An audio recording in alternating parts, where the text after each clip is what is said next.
17번 문제입니다. 17번은 부동산 투자회사 법령에 관련된 내용이네요. 부동산 투자회사는 부동산 금융에서 나오는 내용이고, 그리고 대표적인 지분금융에 해당되죠.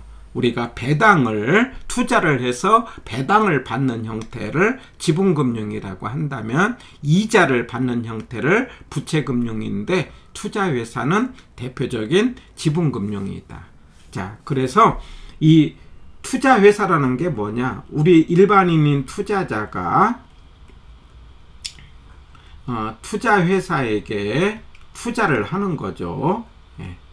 그리고 투자회사는 부동산에다가 투자를 합니다. 그러면 이 부동산에서 돈을 벌어 가지고 투자자에게 배당을 준다, 이렇게 이해를 하시고요. 그러면은 배당을 받는 거니까 무슨 형이다? 지분형이다. 그때에 바로 이 투자회사에 관련된 적용된 법이 부동산 투자회사 법이고, 우리 시험 문제는 바로 부동산 투자회사 법의 내용이 시험에 나오고, 그 투자회사는 3개가 있죠. 자유이기 기억납니까? 자기관리 부동산 투자회사, 위탁관리 부동산 투자회사, 그리고 기업 구조조정 부동산 투자회사가 있다. 첫 글자로 자유이기 이렇게 기억합니다. 자, 그런데 자기관리입니다. 자치관리가 아니고요. 자기관리. 그래서 정답은 3번인데,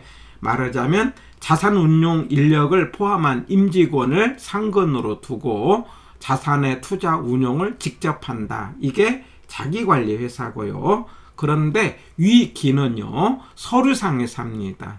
우리가 흔히 말하는 페이퍼 컴퍼니죠. 그러니까 일을 할 수가 없어서 업무를 누구한테 맡겨요? 자산관리회사에 위탁한다. 이렇게 기억하고, 서류상 회사이기 때문에 없는 거 2개가 있다.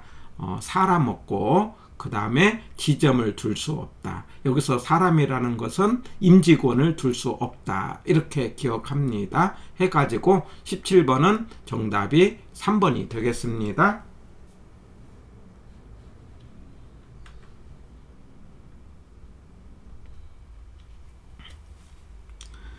자, 우리 지문 연습을 통해서는 이 투자회사에 관련된 법조문의 내용들을 조금 정리를 해봅시다. 아무래도 지문으로만 나왔기 때문에 체계적으로 정리를 되어 있는 것이, 앞에 그 초록색으로 되어 있는 우리 기본 강좌 47강에서 제가 그 정리를 딱 박스로 정리를 했습니다. 그래서 우리 여기 문제를 풀면서 정리가 조금 덜 됐다 생각하시는 분은 그 기본 강좌 앞에다가 제목을 달아놨어요. 그 제목에 맞게 한 번 정도 한번 보고 오셔서 여기를 문제를 보신다면은 훨씬 더 지문 연습 공부가 확실하게 정리가 되겠어요. 자, 투자회사는 3개가 있는데 자유기가 있다. 자기관리, 위탁관리, 기업 구조조정 회사인데, 위기는 서류상 회사다. 서류상 회사니까 사람을 둘 수 없고, 그 다음에 지점을 둘 수 없다. 이렇게 하자는 거죠. 그런데 1번에 봤더니 위탁관리는 지점을 설치할 수 있고, 그 다음에 임원을 고용할 수 있다. X죠. 예. 그래서 말하자면 1번은 X. 2번 구조조정회사죠. 이 구조조정회사는 일반 부동산에 투자를 하는 것이 아니고 구조조정용 부동산에만 투자합니다. 구조조정이라는 건 회사가 망했을 때 회사 갖고 있는 땅, 그 다음에 기계, 그 다음에 건물, 이런 것들을 팔기 위해서 나온 물건에 투자를 한다. 이렇게 이해하시고요. 그래서 구조조정회사는요, 약간 예외를 두고 있는데, 특별히 주식에 관한 것, 그 다음에 처분 제한에 관한 것, 처분 제한, 이제 이런 것에 대해서 예외를 두고 있다. 주식은 공개 모집, 그 다음에 상장, 그 다음에 주식 분산 이런 것들이 적용을 받지 않아요. 구조조정회사는요. 그 다음에 투자해갖고 1년 이내에 처분 제한이 있는데 물론 법으로서는 5년을 정해놓고요. 그런데 시행령에서 1년으로 해놓고 처분 제한도 구조조정은 적용받지 않는다. 이렇게 기억하고요. 또 하나는요. 구조조정회사는요. 법인세 면제 혜택이 있어요. 4번에 가면 구조조정 투자회사는 법인세 면제 혜택이 없다 했는데 틀렸다. 있다. 예. 그러나 자기관리회사는요. 법인세 면제 혜택이 없습니다. 자, 그런데 이런 구조조정회사의 설립 자본금은 5억이다. 그러면 틀린 거죠. 우리가 자본금은 357 이렇게 기억하시고 무슨 말이냐? 설립할 때는 3억으로 설립을 하고 그 다음에 나중에 50억으로 최저 자본금을 확충을 하고요. 그 다음에 5억으로 시작해서 70억을 만든다. 357 시험이 잘 나오는 거니까 기억을 합니다. 3억으로 시작해서 50억, 5억으로 시작해서 70억인데 위기가 뭐냐면 3억이죠. 그러니까 기업 구조조정회사는 5억이 아니라 3억입니다. 그래서 X 5억으로 하는 것은 어디를 말합니까? 자기관리 회사죠. 예. 그 다음에 3번 부동산 투자회사는 상호에 투자회사라는 명칭을 사용해야 된다. 이렇게 되어 있어요. 맞습니다. 투자회사 법은요. 특별법이죠. 그리고 투자회사법의 일반법은 상법이죠.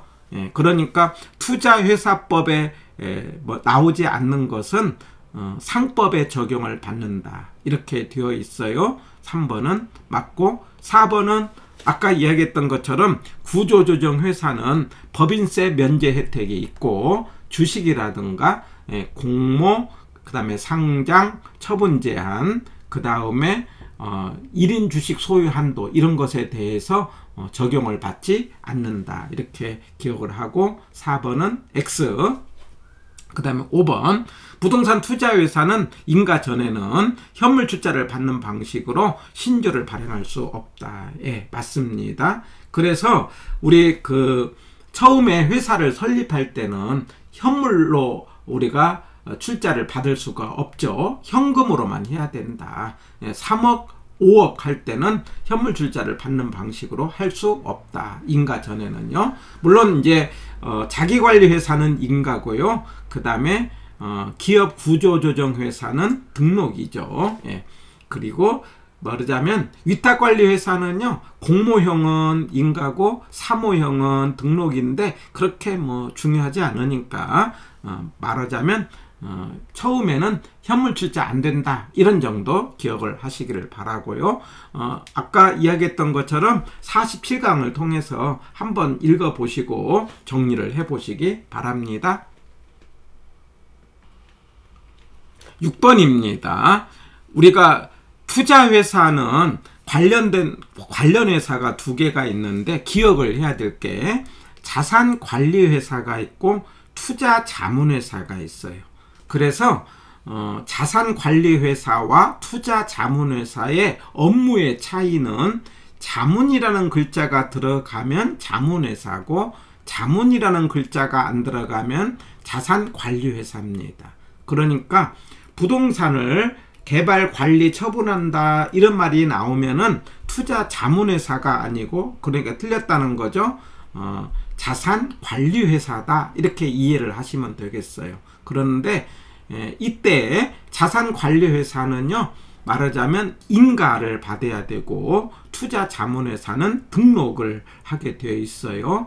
그리고 자산관리회사는요 전문 인력을 5명을 확보를 하도록 되어 있어요. 그래서 이거 맞고 투자자문회사는요 3명이 되는 겁니다. 그래서 관련 회사로 2개 6번과 10번을 통해서 자산관리회사 아까 위기의 위탁을 받아서 실제 업무를 담당하는 회사는 자산관리회사.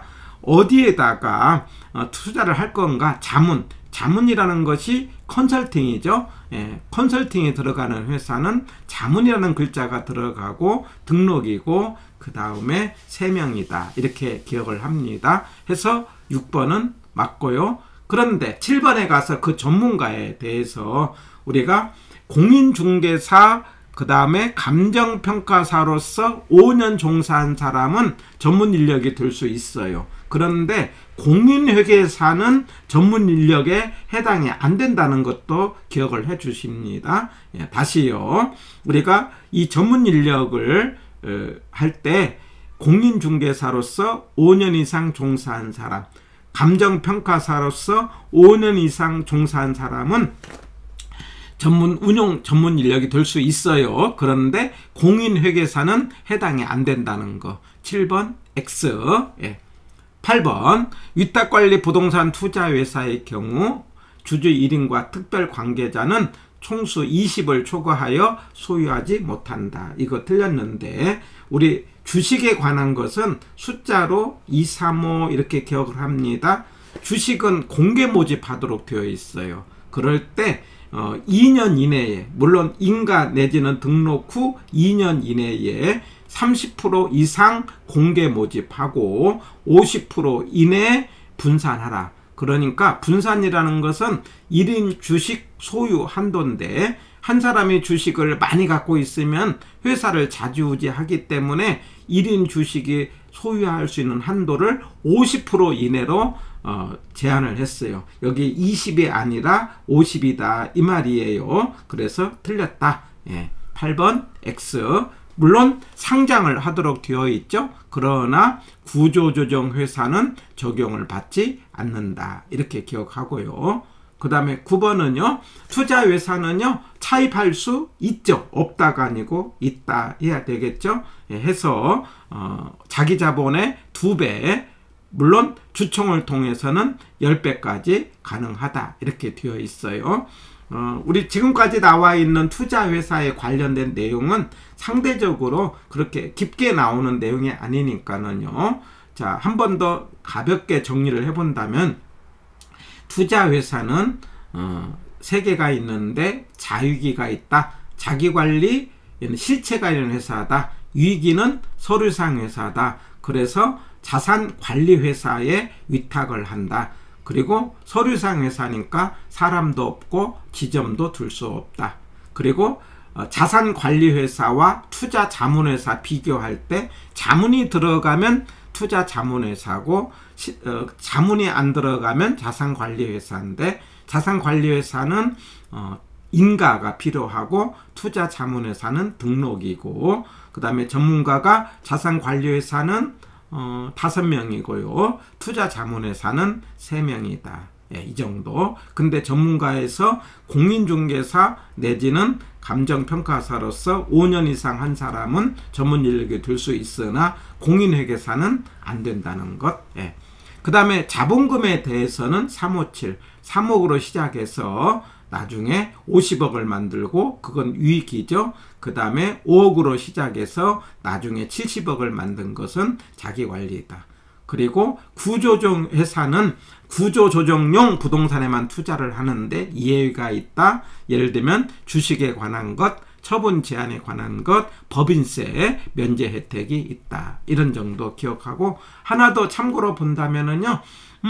부동산 투자회사는 부동산의 매 분기 말 분기입니다. 3월 말, 6월 말, 9월 말, 그 다음에 12월 말에 70% 이상을 부동산에 투자를 하도록 되어 있죠. 그리고 유가증권까지 포함하면 80%, 그리고 90%를 배당하도록 되어 있다.